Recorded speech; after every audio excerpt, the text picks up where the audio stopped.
I've been needing to find a new apartment, which has not been easy with credit as bad as mine. Luckily, I found cosigning.com. They connected me with a cosigner who helped me get my dream apartment for me and my dog. I just paid a small fee and was able to move in fast. Get the cosigner you need for the apartment you want. Check out cosigning.com today. Proceed with numerous policies that have been wrongly enjoined on a nationwide basis.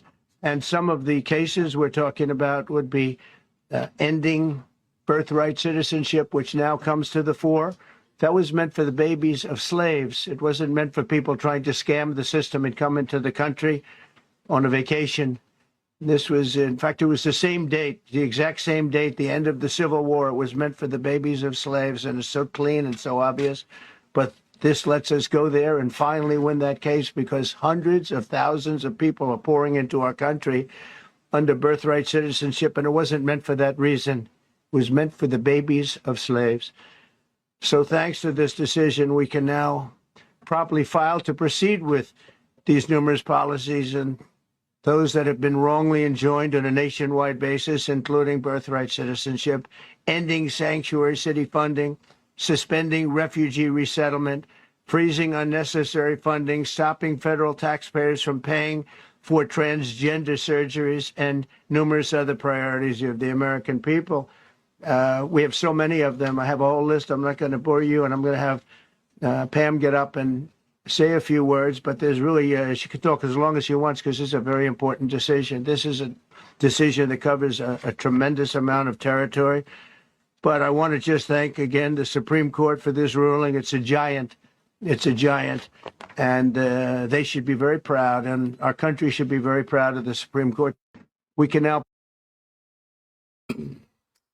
What this essentially means is that these lower courts are no longer going to pretend that these judges have equal say and equal power as the president of the United States. We voted for the president. We didn't vote for these judges. These judges were actually, many of them, more than half of them, admittedly by Chuck Schumer, were put into position just to throw up speed bumps to stop Trump's agenda. We can't allow that to happen. Everyone knows, well, anybody who studies American history understands that the 14th Amendment was not for any and every person who just comes into our country, whether it be on vacation, or if you're here pregnant and you're on a temporary visa, so that you can have what we commonly refer to as an anchor baby. These people have their kids are born here, then they leave. They can always come back and get social services, welfare, WIC, Section 8. They can apply for anything, even if their parents are not American citizens, and that's a problem. Your parents can come over here, have kids, and they think that they can stay in the country and evade our laws because they have small children. What I don't appreciate is the fact that in the United States, if you're an American and you commit a crime, you are swiftly arrested and taken away from your children. Your family is broken up and destroyed. You're going to watch your mother or father from behind bars. You're going to hug them from behind the screen. You have to talk to them on the phone until they're out of prison. But what they're trying to say is that the laws for you should be different than for them. Their families shouldn't be broken up when they break the law. They are above the law. They're better than you. And I don't appreciate that. American laws have to be applied to everyone in the United States equally, or we don't have a system. You have to respect our laws if you're going to be in our country. That's just how it goes. I have to respect our laws. Everyone does. Now, there are people now that are complaining about this and they're so mad. Okay, I'm going to say this again. The United States is not the only country on earth. You can also join the illegals who are being deported. You can self-deport and move to their country, start a life there, and make their country great. Matter of fact, make it better than the United States. If the United States is evil and racist, then why are you guys so sad that these people are being freed from the United States and its grip on your humanity? Isn't this justice? If you're deported from somewhere that's evil and racist, why aren't you happy? Why aren't you celebrating these people being deported? Most of you people that would argue with me will say that the country is oppressive and racist and evil, full of white supremacy. If you're being deported, you're being freed. There's no white supremacy where you're going. There's no white people. There's no Trump. There's no American police. You don't have to worry. You can do anything you want. If you're a person who claims another country, you wave another flag, this is liberating for you to be deported. You should thank us. But no longer will you be able to come over here and abuse our laws with loopholes. I'm not a fan of loopholes in the law. I believe it's a perversion of the law. They unjustly go after people that they're targeting in the government with loopholes, but I don't think that citizens should be able to use loopholes against the government as well for their own selfish needs. Right now, we have a big epidemic with people from other countries that have their children here. They don't grow up here, but they can always come back here and run for city politics, governor. I mean, not governor, but they can run for mayor, city council. And you're noticing in places like California and New York, the people that they're electing, they're trying to turn these cities into the very places their families escape from or hate and want to leave. I find that to be problematic as well. The United States is not like any other country on earth. We cannot allow you to make this country like any other country on earth. So it's going to take someone like Trump with a strong hand and a hammer that's going to stop you in your tracks. This type of agenda requires a complete 180 overhaul of our system. No one was going to do that.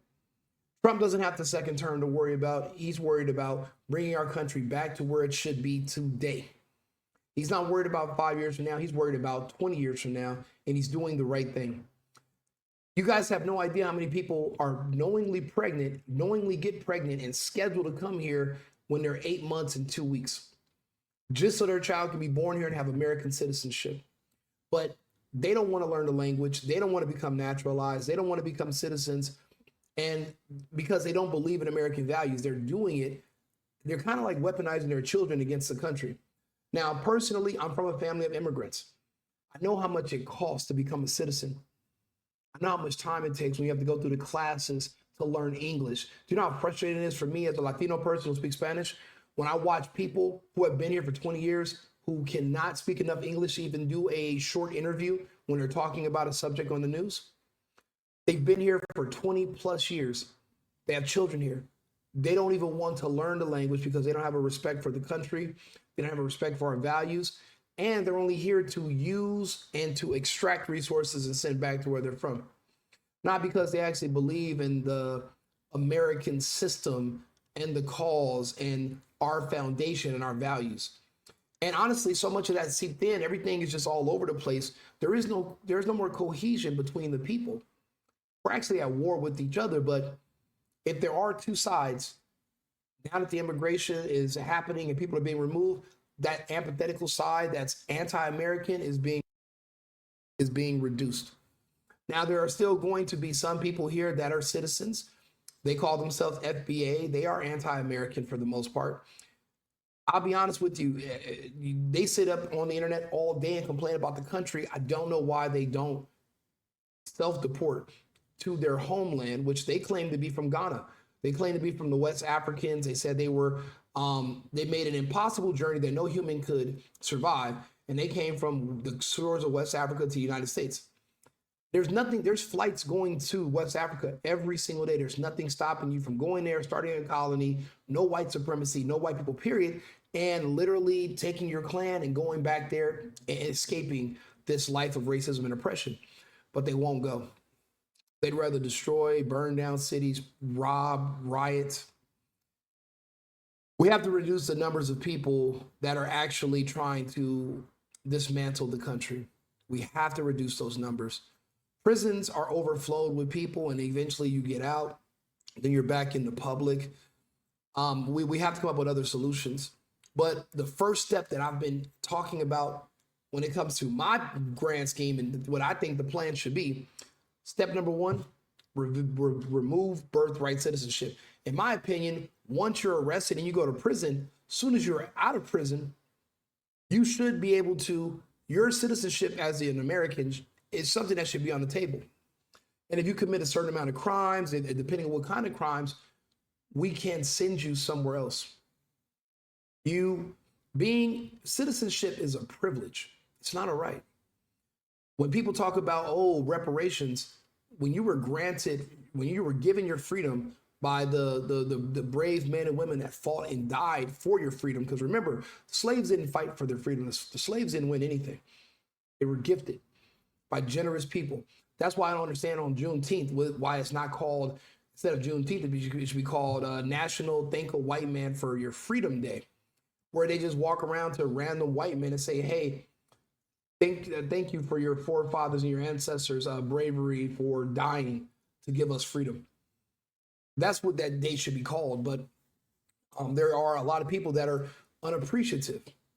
But to say that there is a special holiday that should be given to you that is basically an anti-American and anti-white, even though white Americans are what gave you freedom in the first place, it just doesn't make sense. But that was your reparations. And if you needed further reparations, well, that's where the vaccine came in. And when they said the vaccine is going to be reparations, nobody contested it.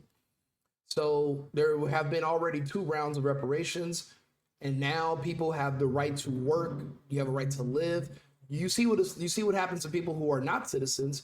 You should see how elite and how privileged you are compared to people who don't have citizenship. And I think you should be more grateful for it and do more with it. This is going to change how the legal system works, how our criminal justice system works. And unfortunately, people keep talking about all the kids. Guess what? If the parents are using the kids as tools to skirt our laws and to play on our heartstrings, I'm sorry, there's no amount of children crying that's going to make me say, you know what, let's just set our Constitution on fire. These kids are so sad. I think we just throw the whole thing away. Matter of fact, let's just blow up the country and just get rid of everything because people are sad. No. There's a bigger picture. Yeah, those immigrant kids are sad, but what about the citizens? America first means Americans first. So we're going to have to put Americans first when it comes to any of these topics. I'll be back on shortly. Like and subscribe, share the video. Appreciate you guys tuning in. I've been needing to find a new apartment, which has not been easy with credit as bad as mine. Luckily, I found cosigning.com. They connected me with a cosigner who helped me get my dream apartment for me and my dog. I just paid a small fee and was able to move in fast. Get the cosigner you need for the apartment you want. Check out cosigning.com today.